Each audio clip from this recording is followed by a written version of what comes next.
আমরা দেখলাম ভারতের ৭৬তম একটা অধিবেশন হলো, সেখানে বাংলাদেশের অনেক রাজনৈতিক নেতৃবৃন্দরা সেখানে গেছে।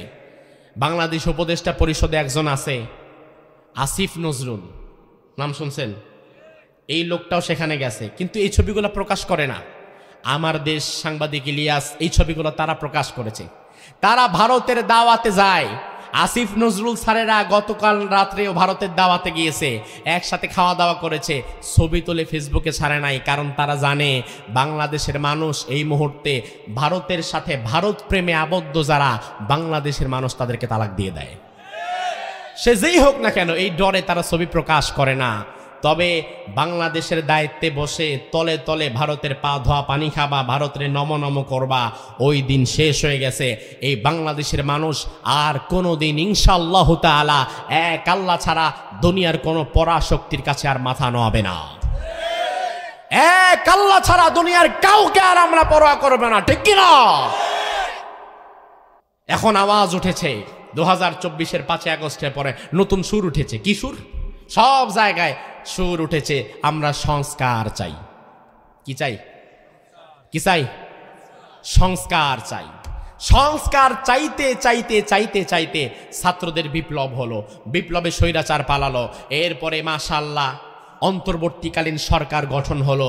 এতগুলো মাস পার হয়ে গেল, সংস্কার কতটা হয়েছে সেটাই প্রশ্নবিদ্ধ। তার কারণ হচ্ছে এই যে আমরা কথায় কথায় বলি আমরা রাষ্ট্রকে সংস্কার করতে চাই। আরে ভাই, রাষ্ট্র সংস্কার তো পরে হবে, আগে রাষ্ট্রের দায়িত্বে যাদেরকে বসাইছেন তাদেরকে তো সংস্কার হওয়া লাগবে। অন্তর্বর্তীকালীন সরকারে উপদেষ্টা পরিষদে যাদেরকে বসিয়েছেন এদেরকে সংস্কার করেন। কেননা উপদেষ্টা পরিষদে এমন অনেক মানুষ আছে যাদের নাম ধরে আমরা বলতে পারি এই লোকগুলো রাম আর বামের চিন্তায় বিশ্বাসী। তারা আল্লাহ রাসূলকে বিশ্বাস করে না। আল্লাহ রাসূলকে যারা বিশ্বাস করে না, এমন নাস্তিক রাম বামপন্থী মানুষ বাংলাদেশের শিক্ষা ব্যবস্থার দায়িত্ব যেতে পারে না। বাংলাদেশের শিক্ষা ব্যবস্থার দায়িত্বে যদি আপনি কাউকে বসাতে চান, এ জাতির বড় বড় শিক্ষিত পিএইচডি হোল্ডার, ডক্টরেট করা এমন বড় বড় আলেমদেরকে বসায় দেন। কারণ আমার মুসলমানের বাচ্চা কি শিখবে সেটা ঠিক করবে তো আরেকজন মুসলমান। মুসলমানের বাচ্চা কি শিখবে এটা কি কোনো হিন্দু ঠিক করবে? কোনো নাস্তিক ঠিক করবে? কোনো মুরতাদ ঠিক করবে? রাষ্ট্র সংস্কার কোনোদিন হবে না যদি না আপনারা শিক্ষা ব্যবস্থাকে সংস্কার করতে পারেন। 2025 সালে নতুন শিক্ষা ব্যবস্থা আসছে না, নতুন সিলেবাস আসছে না, নতুন পাঠ্যপুস্তক আসছে না।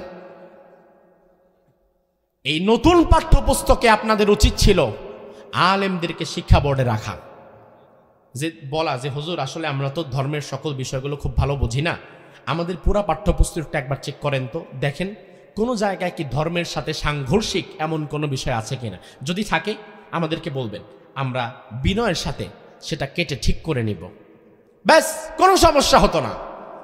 কিন্তু পুরা কমিশনে আলেমদেরকে রাখা হয় না, নিজেরা যা বোঝে তাই করে। কোনোদিন এই জাতিকে সংস্কার করা যাবে না যদি শিক্ষা ব্যবস্থাকে আপনারা সংস্কার না করেন। তার কারণ জাতি গঠন হবে শিক্ষার মাধ্যমে, যেই শিক্ষার ভেতরে ভেজাল ওই জাতির মাঝেও ভেজাল, ঠিক কিনা?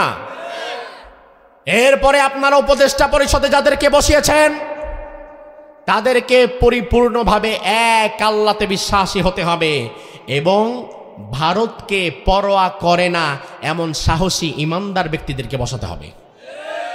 এমন মানুষকে বসায় দিয়েছেন উঠতেও ভারতরে একবার নম নম করে, নামতেও ভারতরে একবার নম নম করে, ভারতরে সবসময় সালাম দিয়ে চলে, ভারতের বিরুদ্ধে কোনো কথা বলতে পারে না, ভারতকে সবসময় ভয় পায়, ভারতের পা ধোয়া পানি খায়।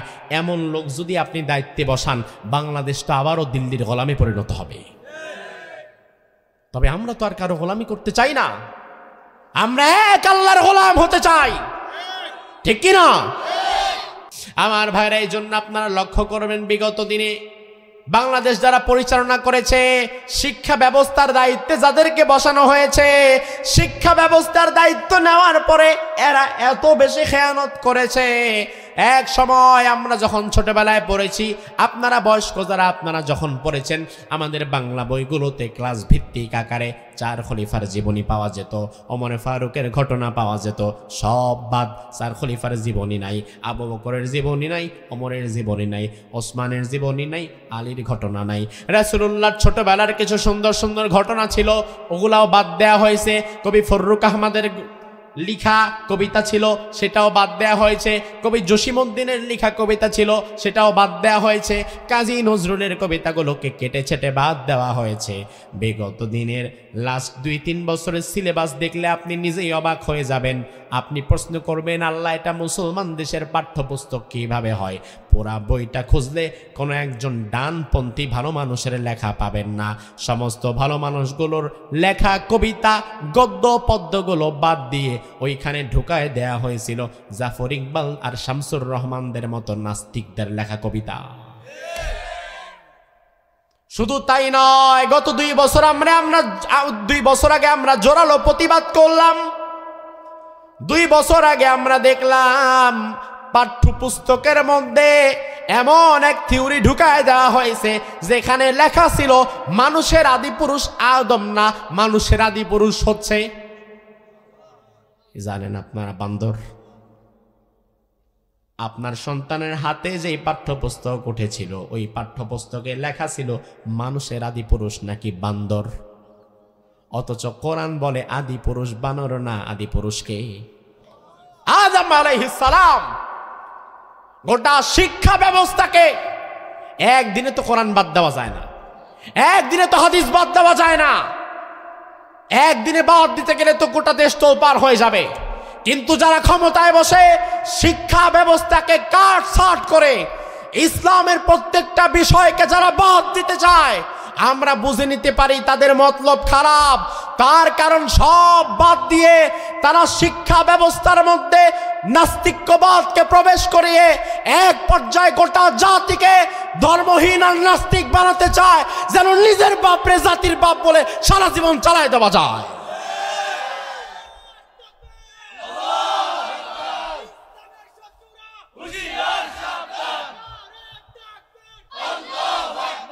আমার ভাইরা লক্ষ্য করেন, জাতির পিতার প্রশ্নে আপনি কি একমত না দ্বিমত? কথা কয় না। আপনাকে যদি আমি বলি মুসলমানদের জাতির পিতাকে, আমাদের জাতির পিতাকে, জাতির পিতার প্রশ্নে কোনোদিন ইব্রাহিম আলাইহিস সালাম ছাড়া অন্য কাউকে আপনি বসাতে পারবেন? যদি বসান ঈমান থাকবে? জাতির পিতা বলতে বলতে এমন অবস্থা হচ্ছিল, স্বৈরাচার জালিম যদি তাদের টার্গেট অনুযায়ী 2041 সাল পর্যন্ত টিকে যেত, আমার মনে হয় শুধু জাতির পিতা না, নবীও বানায় দিত। কথাগুলো হাসি না, বিবেক দিয়ে বুঝেন।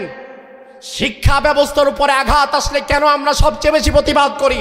তার কারণ শিক্ষার মাধ্যমে একটা জাতি গঠন হয়। যেই জাতির শিক্ষায় ভেজাল, ওই জাতির চরিত্রেও থাকে ভেজাল। শিক্ষার 12টা বাজায় দিচ্ছে।